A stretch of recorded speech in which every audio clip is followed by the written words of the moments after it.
The first time Tadashi Morita understood that his pen could kill, the sky over Manila was burning and a convoy of trucks full of women crawled past his window like animals going to slaughter. It was January 1945, Manila, the Philippines. The glass panes of the Military Transportation Bureau shivered with each distant American shell. Ceiling dust floated down in thin gray veils onto inkstones and ledgers. Typewriters snapped and stuttered, stopping every time the building shook too hard. Somewhere in a side room, a crackling radio murmured about holding actions, withdrawal routes, and non-essential civilian units, in the same flat tone a clerk used for grocery lists. Tadashi sat at his desk, brush in hand, and watched the trucks. They growled along the narrow street below, canvas flaps tied back just enough for him to see faces, chalk-pale skin, bruised mouths, dark hair matted with sweat. Bare fingers clutched at the wooden slats. One woman pushed herself halfway through a gap, eyes frantic, lips moving around a word he could not hear through glass and engine noise but could read anyway. "Help!" a soldier shouted. A rough hand jerked her back inside. Another face took her place, then another, like a single long ribbon of terror unspooling inside the truck. On the page in front of him, the convoy was 5 clean lines of ink. Convoy code, SLU-230. Cargo, Special Labor Unit, 230 persons. Destination, Recreation Station 4, South Sector. Yesterday's convoy, SLU-230. The day before, SLU-230. Last week, SLU-230. 230. Over and over. The same number repeating in his ledgers like a curse. Behind him, a junior officer laughed a little too loudly. "The special labor moves again today, Morita. Make sure the numbers shine for Tokyo, eh? They like to see everything running smoothly." Tadashi didn't turn. He finished the final stroke of the character with automatic precision, the way he had been taught as a boy. "Be neat. Be quiet. Do not ask what is beyond your desk." He had heard whispers in the smoking corners and latrine lines. Comfort units. Recreation. Rotations. Clean words, almost polite, that sat in a man's mouth like poison. He had seen how soldiers' eyes changed when they spoke them. He looked back at the trucks. The last one passed the bureau window. For a moment the street filled with the smell of exhaust, sweat, and something sour underneath. Then the convoy turned the corner and vanished into the smoke-hazed maze of Manila. On his ledger, the ink beside 230 persons glistened wetly, like fresh blood. "Morita!" The section chief's voice cracked through his thoughts. "Stop staring at the street. Headquarters changed the routes. Americans cut the southern road. We need new fuel allocations for every convoy. Move." A folder landed hard on his blotter. Maps slid out, scribbled over with thick red arrows. Lists of vehicles. Totals of fuel. Columns of numbers marching toward destinations he never saw. "Yes, sir," Tadashi murmured. He gathered the papers and stepped away from the desk so the chief could bark at another clerk. The office door opened and a wave of outside air rolled in. Heat, smoke, diesel, the salt of the nearby bay, and underneath it all the iron smell of blood. A Filipino man stumbled past the doorway, clutching his side, shirt soaked dark. He dropped to his knees with a strangled sound. "Get him out of here!" A soldier snapped, reaching for his rifle as if the wounded man were an enemy attack. Before the guards moved, a woman pushed through them, a battered satchel banging against her hip. She knelt beside the man, hands already at his wound. "Hawakan mo ito. Pinditan mo ng Malakas," she ordered in Tagalog, voice low and steady. "Hold this. Press hard." "Again that nurse," one of the clerks near the door muttered. "The one who looks at us like we're stray dogs." Tadashi drifted closer without thinking, the folder still in his hands. From the threshold he could see her clearly now. Mid-20s, maybe? Hair pinned back carelessly, strands stuck to her temples with sweat. The white of her dress was no longer truly white, stained with old blood and iodine. There was nothing delicate in her face. It was all sharp lines and fierce concentration. "Maria Santos," someone whispered with a mix of irritation and grudging respect. Interpreter. Nurse. Trouble. She pressed cloth against the man's side, fingers strong and sure. Then she glanced up, and caught Tadashi watching. For one suspended moment, the noise in the corridor fell away. Her gaze dropped to the insignia on his sleeve that marked him as Transportation Bureau, then flicked to the papers in his hand. Understanding flashed there, hot and hard. You move them, her eyes said. You sign the papers that move them.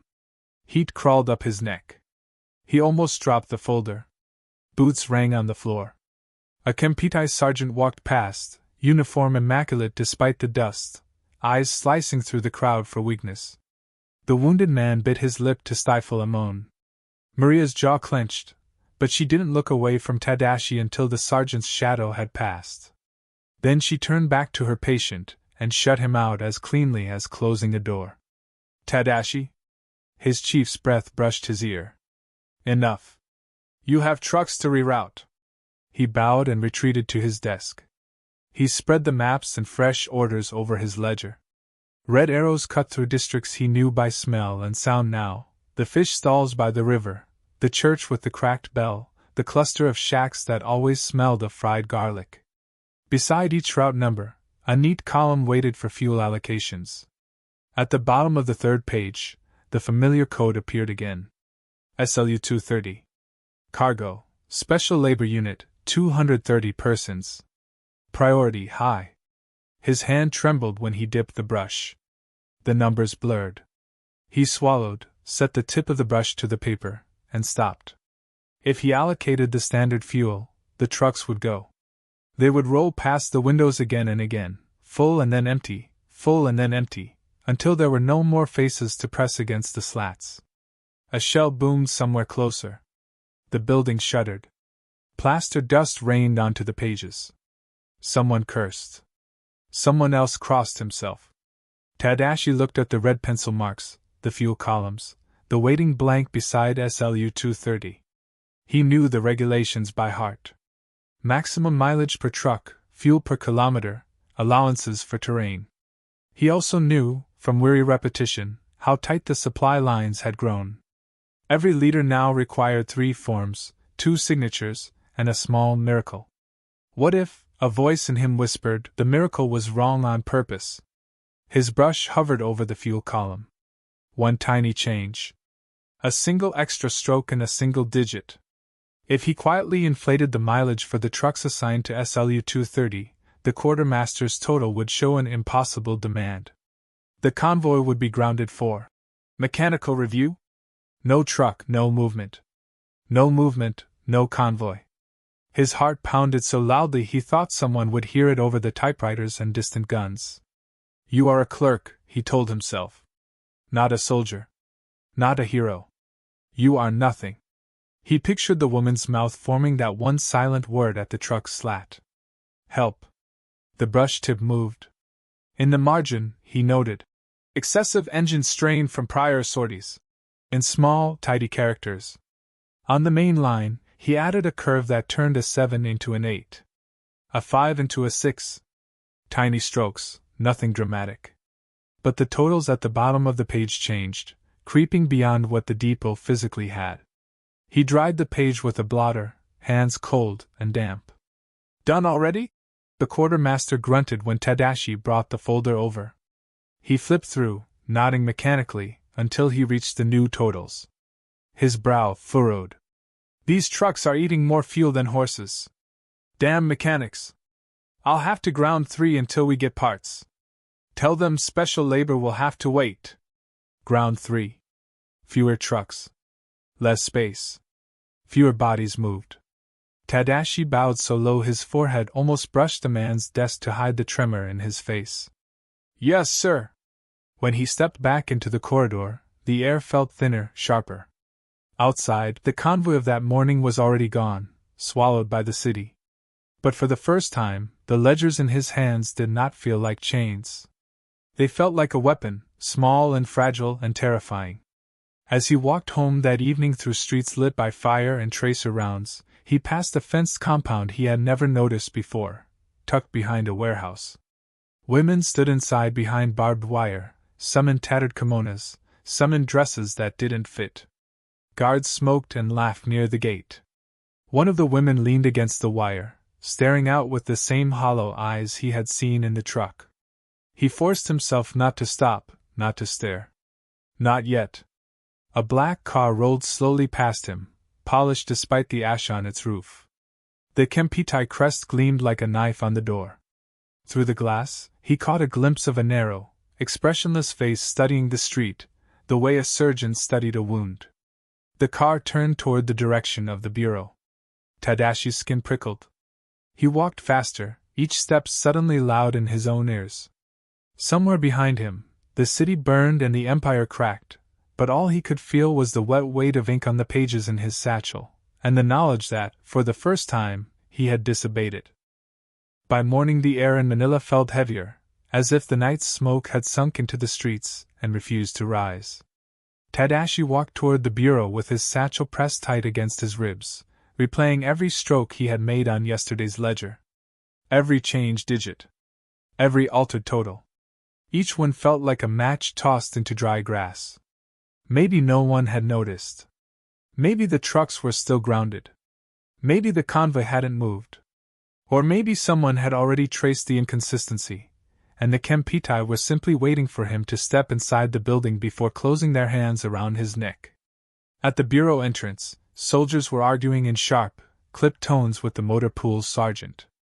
3 trucks down again? What are your men doing, drinking the gasoline? The sergeant spat on the ground. Ask the accountants. I don't fix the numbers they hand me. Tadashi kept his head low and walked past them. His breath was shallow, each step felt like crossing a tightrope. When he reached the corridor leading to the accounting room, he saw a pair of polished black boots already standing outside the door. The boots alone made his blood freeze. Next to them stood a man in a flawless uniform, hands clasped behind his back, spine straight enough to cut steel. He wasn't shouting like the soldiers downstairs. His stillness was worse. Far worse. A Kempitai officer. Tadashi fought the urge to stop walking. His steps carried him forward because stopping would be more suspicious. He entered the room slowly, bowing as calmly as he could. The officer turned. Narrow face. High cheekbones. Expression unreadable as carved stone. A single thin folder under his arm. Nakamura-san, he said to the section chief. I am Kempitai investigator Noboru Takahashi. I require a review of your department's fuel allocation procedures. Tadashi kept his eyes on the floor, but he felt the officer's gaze slide over the room like a blade testing where to cut. We will cooperate fully, Nakamura replied, forcing a laugh that didn't land. Just routine? With the Americans coming closer, headquarters is panicking about resources. The investigation is not about panic, Takahashi said quietly. It is about patterns. Tadashi's stomach twisted. The officers moved deeper into the room, and Tadashi slipped behind a shelf, pretending to reorganize old files. Through the rows of dusty folders, he watched Takahashi study each desk, each ledger, each nervous face. Where is the law master for the motor pool? Takahashi asked. That is, Morita. Nakamura turned and his eyes landed on Tadashi. Morita! Come forward! The world tunneled around him. His fingers tightened on the file he was holding, nearly crushing the brittle paper. He forced himself to step out from behind the shelf. He bowed deeply. Sir? Takahashi's eyes met his, and for one sharp second they held him pinned in place. Not accusing. Not hostile. Simply seeing. Reading. Measuring. Morita, Takahashi said. It appears several coincidental mechanical failures occurred yesterday across trucks assigned to multiple routes. You compiled the mileage reports, yes? Yes, sir, Tadashi whispered. Step outside with me. Everything inside him screamed, but his body obeyed. He followed Takahashi into the hallway, the muffled noise of clerks and typewriters fading behind them. The corridor was dim, lit only by a single flickering lamp. Dust drifted between them like slow-falling snow. Takahashi didn't speak at first. He stood quietly, hands folded behind him, the thin folder tucked under his arm. Tadashi could hear his own heartbeat louder than the faraway artillery. Finally, Takahashi glanced at him. "What do you think of this war, Morita?" Tadashi blinked. "Sir? It is a simple question." The officer's voice remained calm. No emotion. "I asked many people. Some say we are winning. Some say we are losing. Some say it does not matter as long as they obey." His gaze sharpened. "What do you say?" The question was a trap. A web. Every possible answer could hang him. "I am only a clerk, sir," he said carefully. "My duty is to ensure accurate resource allocation." Takahashi nodded slowly, as if tasting the words. "Accurate. Yes. That is important." He stepped closer. Not threateningly, but with the stillness of a python circling prey. "Yesterday, the accuracy was unusual." Tadashi's fingers curled tightly behind his back. "The mileage estimates." Takahashi lifted the folder. "The repair notices. The sudden spike in fuel consumption. You are aware that sabotage has occurred in other sectors recently? Manila is full of chaos. Many wish to disrupt the Empire's supply lines." "Yes, sir," Tadashi breathed. "And you understand," Takahashi lowered his voice, "that a single deceptive numeral can cripple an operation?" The words struck like a hammer. Tadashi swallowed, the taste of fear metallic on his tongue. "I will review your ledgers personally," Takahashi said, voice soft. "If there is sabotage, it will reveal itself."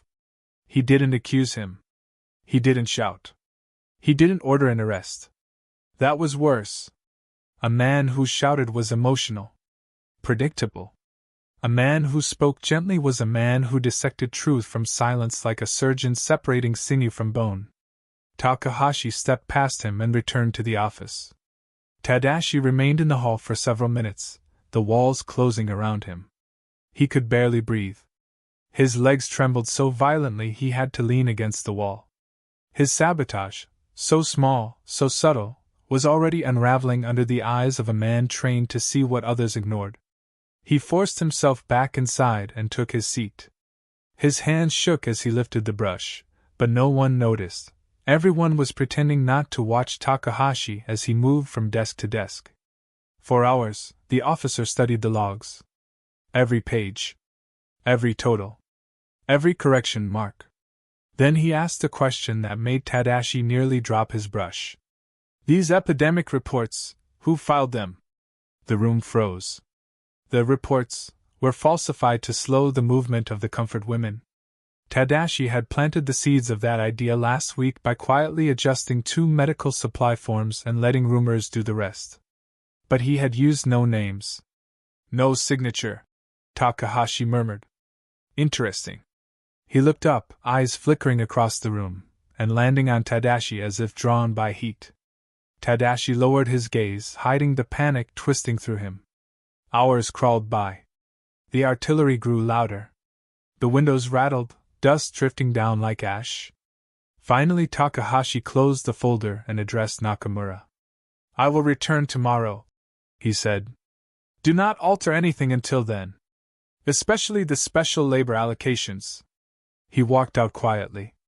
Only when the door shut did the room inhale again. That evening, the streets were dim, smoke smearing the sunset into dirty gray streaks. Tadashi walked quickly toward the ruined church. He told himself it was to deliver supply forms, to check the new medical requisitions, to verify data. But he knew why he was going. He needed to see her. Maria was in the courtyard, binding a young gorilla's wounded arm. When she saw Tadashi, she didn't smile, but her eyes widened with something that wasn't anger or suspicion anymore. "What happened?" she asked immediately. "You look like death." He opened his mouth, but no words came. Only air. She stepped closer, voice low. "Tell me." And in the middle of a dying city, with artillery shaking the earth and smoke choking the air, Tadashi whispered the truth. "They sent the Kempitai."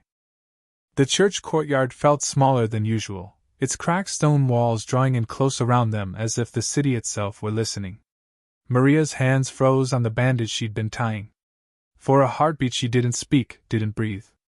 Then she pulled Tadashi by the wrist into the shadows beside a collapsed column. "The Kempitai?" she whispered. "Here? For what?" "For the fuel logs," Tadashi said, voice breaking. "For the mechanical failures. For the epidemic papers. For everything I changed." Maria's eyes flashed in the dim light. "You knew this would happen." "No," he said quietly. "I only hoped it wouldn't happen so soon." A shell boomed far off, and a flock of panicked birds shot out from the half-destroyed bell tower above them. Maria looked up briefly before gripping his arm harder. "What did he see? The investigator?" "He sees patterns," Tadashi muttered. "Patterns I didn't think anyone would notice for days. Maybe weeks. But one glance was enough. He knows something is wrong." "Does he know it's you?" Tadashi shook his head. "Not yet. But I think he suspects it." Maria let go of him and paced the courtyard, hands pressed against her temples. "If the Kempitai start digging, they'll find the compounds. They'll move the women immediately, faster than before. They'll take my cousin with them." Her voice cracked at the last word, and she turned away. Tadashi hesitated before stepping closer. "I will try to slow them again." "Try?" She spun on him, eyes fierce. "You don't understand. They don't just take women away. They erase them. When they move, they don't bring them back." He had no answer. He had seen the truth of it in the faces behind the barbed wire. A wind swept through the courtyard, stirring ash into small whirling spirals at their feet. Maria stared at him for a long moment before speaking again, her voice lower, steadier. "If he suspects you, you have no time. And we have even less." The church doors burst open before Tadashi could respond. A young guerrilla rushed out, clutching his rifle and panting hard. "American armor is pushing north," he shouted in Tagalog. "The Japanese are burning the next district. Anyone who can walk needs to get out now." Shouts erupted inside the church. Nurses grabbed kits. Wounded men struggled to their feet. The air filled with frantic movement. Maria grabbed Tadashi's sleeve. "You shouldn't be here. If the Kempitai are searching for a saboteur, they'll look in places they think he might hide." "I'm not hiding," Tadashi answered. "That's exactly the problem." They stood facing each other as the courtyard swelled with chaos behind them. Something unspoken passed between them, not romance, not yet, but an understanding forged under fire. Maria exhaled sharply. "Come inside. We need cover before patrols start sweeping." Inside, the church smelled of smoke, old incense, and blood. Stained glass windows were shattered, leaving jagged holes that framed the burning sky like wounds. Tadashi followed Maria to the far corner where a broken confessional booth offered a small pocket of shadow. They sat on overturned pews. The roar of distant tanks echoed faintly through the stone walls. Maria studied him. "Tell me what exactly he knows." Tadashi swallowed. "He asked me what I think of the war." "That's not a question," she said. "That's a blade." "Yes." And he pressed about the fuel numbers. The mileage. And then, he found the epidemic reports. Maria went still. "He found those." Her voice was barely audible. "He didn't accuse me. But he looked at me afterward. Not long, not obviously. But enough." She put her face in her hands. "If they pull those women out of the quarantine zones, if they rush the transport, Tadashi, we'll lose them." Her shoulders trembled, just once. Tadashi reached out, uncertain, and rested a hand on her forearm. She didn't pull away.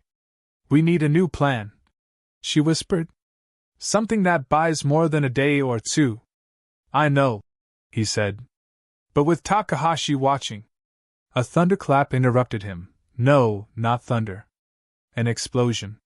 The church trembled, dust falling from the rafters. Screams echoed from the street. The guerrilla from earlier slammed the doors shut. "Japanese units are retreating through here," he shouted. They're torching buildings as they fall back. Maria stood immediately. We have to move the wounded. Wait, Tadashi said, rising. If they're retreating, then someone still has to manage the convoys going north. Someone still has to approve the special labor transfers. His voice steadied as a new idea formed. And that someone is still me. Maria stared at him. What are you saying? I can freeze the entire system. Not just one convoy. Not just one day. I can make it impossible for any transports to move north at all. That's suicide, she said. Not immediately, he replied. But soon, yes. She grabbed his shirt. Tadashi, don't. Another explosion rattled the walls. Shattered glass rained down like glittering shards. The wounded cried out. Tadashi stepped closer so she could hear him over the chaos. If I don't do this, the Kempeitai will move your cousin tonight. They'll move the others. And then everything I've done, everything we've hoped for, will mean nothing. Maria shook her head, but her eyes betrayed conflict, fear for him, fear for her cousin, fear for the city collapsing around them. You don't have to die for this, she whispered. No, he said softly. But someone has to live for it. She didn't answer. Her breath hitched. For a brief second, her forehead leaned toward his, an instinct, a confession without words. But she pulled away before contact. Tadashi, if you're caught, then I will hope Takahashi doubts himself enough to hesitate. Even a few hours would help. A sudden pounding on the church doors cut their conversation short. Japanese voices shouted orders outside. Boots scraped against the steps. Maria pushed Tadashi back into the shadow of the confessional booth. Go. Now. The back door. Maria. Go. They cannot find you here. For a second he stood frozen, caught between fear, duty, and the ache of leaving her behind. Then he turned and slipped through the rear passage, ducking under fallen beams and stepping through the rubble into a narrow alley that reeked of smoke.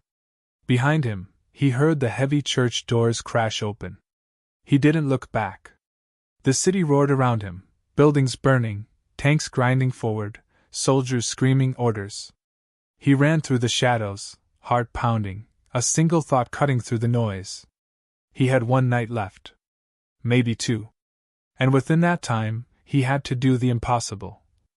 Stop an empire's machinery with nothing but ink. The smoke over Manila thickened by the hour, turning the afternoon sun into a dull, blood-orange smear behind drifting ash. Tadashi kept his head down as he moved through alleys and ruined side streets, gripping the satchel that held the ledgers he needed to rewrite. Every boom of artillery, every burst of gunfire made him flinch, but he pushed himself forward with a single thought: if he slowed now, the convoys would move by nightfall. And with them, Maria's cousin, and hundreds of others. When he reached the Transportation Bureau, the building looked smaller, as if war had gnawed pieces off it. The sign above the door hung crooked, one side shattered by shrapnel. A pair of soldiers loitered outside smoking nervously, their rifles across their laps. They barely glanced at him, tired eyes, minds elsewhere. A blessing. Inside, the corridors smelled of ink, sweat, and fear. Clerks whispered in corners. A broken light buzzed overhead. Tadashi's footsteps seemed deafening as he made his way to his desk, heart pounding at every closed office door he passed. When he reached his station, he froze. Takahashi stood beside his chair. The Kempeitai officer had his sleeves rolled to the elbows, studying Tadashi's ledgers under the lamp. His expression gave nothing away. His fingertips traced the columns, pausing on several figures Tadashi had altered the day before. For a long moment, the only sound was the faint hum of the lamp. Then Takahashi looked up. Morita. Tadashi bowed immediately, fighting to control his breathing. Sir? The officer considered him. You left early today. Tadashi swallowed. I went to verify ground-level reports after the bombardment. Some roads may be impassable. A wise decision, Takahashi said softly. Yet curious. It seems your department's records become more unusual with each passing day. Tadashi felt the floor tilt under him. Unusual? Takahashi lifted a page between two fingers as though holding something fragile. Inflated fuel consumption. Repeated breakdowns. Conflicting epidemic reports. His voice stayed calm, almost gentle. One might even suspect deliberate interference. Tadashi forced himself to keep his gaze low. Sir, I follow only the regulations. Of course you do, Takahashi replied. It is your pleasing modesty that concerns me. He set the page down and stepped closer. Tadashi could feel the man's presence like a cold blade against his neck. I have seen many saboteurs, Takahashi said softly. They shout slogans. They seek glory. But every so often, I encounter a different type. His eyes sharpened. A quiet man. A man who looks at suffering and breaks, not loudly, but silently. And in that silence, he begins to resist. Tadashi's throat constricted. He forced a breath through it. I am only a clerk, he repeated. Yes, Takahashi said. That is the dangerous type. Before Tadashi could respond, an explosion rattled the building. Clerks yelped. Plastered dust drifted from the ceiling. A window shattered somewhere down the corridor. A runner burst into the room, panting hard. The Americans are pushing through the North District. Command wants all non-combat personnel evacuated. Takahashi didn't flinch. He dismissed the runner with a single nod. Then he turned back to Tadashi. The Empire is collapsing, he said quietly. In collapse, the truth becomes clear. He held Tadashi's gaze for a long moment, long enough that Tadashi felt he was being weighed not as a criminal, but as a man. Tonight I will submit my findings to headquarters. Tadashi's veins turned to ice.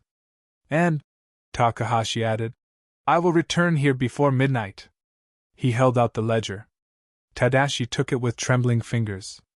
I expect all numbers to be corrected, Takahashi said. It was not a request. He left the room without another word. When he was gone, Tadashi slumped into his chair. The ledger lay open before him, filled with all the small betrayals he had woven. If Takahashi handed it to headquarters tonight, the Kempitai would tear through Manila hunting for the person behind the missing fuel and grounded trucks. They would not find him far. They would find Maria. They would find her cousin. He closed the ledger. No. He had one last night. And one last chance. He dipped his brush and began writing. He did not hide the sabotage this time. He exaggerated it. He created failures that contradicted each other, shortages that no human system could explain, epidemic files that claimed diseases which didn't exist in this climate. He made the numbers collapse in on themselves, an impossible mess of errors. If the Empire wanted clarity, he would drown it in its own machinery. The windows shook with gunfire as he wrote. Shadows crawled along the walls.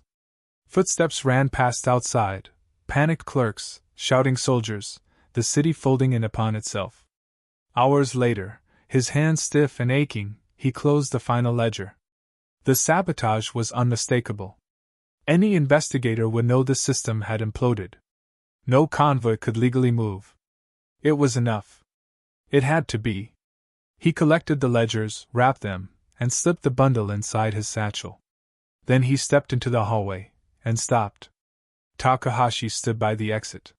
He hadn't left. He had been watching the building the entire time. The officer approached slowly, boots echoing on the stone floor. I wondered, he murmured, how far you would go. Tadashi backed away instinctively until his shoulders hit the wall. His breath came shallow. The satchel felt impossibly heavy. Takahashi stopped an arm's length away.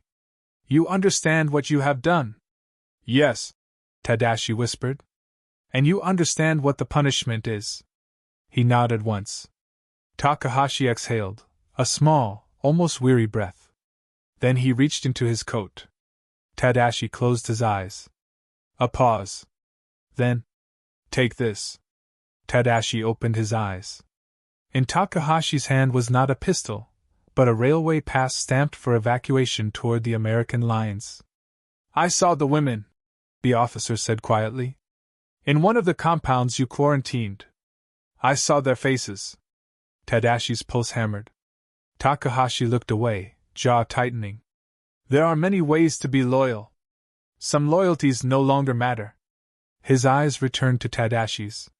Leave. Tonight. If headquarters receives my report tomorrow morning, you will be dead by noon. Tadashi stared, stunned. Go, Takahashi said more sharply. Before I change my mind. Tadashi bowed deeply, so deeply his forehead nearly brushed the floor. Then he ran. He tore through the darkened corridors, down the stairs, and into the burning streets. Smoke clawed at his lungs. Gunfire cracked across rooftops. He clutched the satchel and the pass tight against his chest. He had to reach Maria. He had to get to the compound. He had to move before the city swallowed everything. The night roared around him, but for the first time since the war began, he felt something like breath, something like purpose. He was no longer a quiet clerk moving numbers. Tonight, he was the one thing the Empire feared most. A man who had stopped obeying.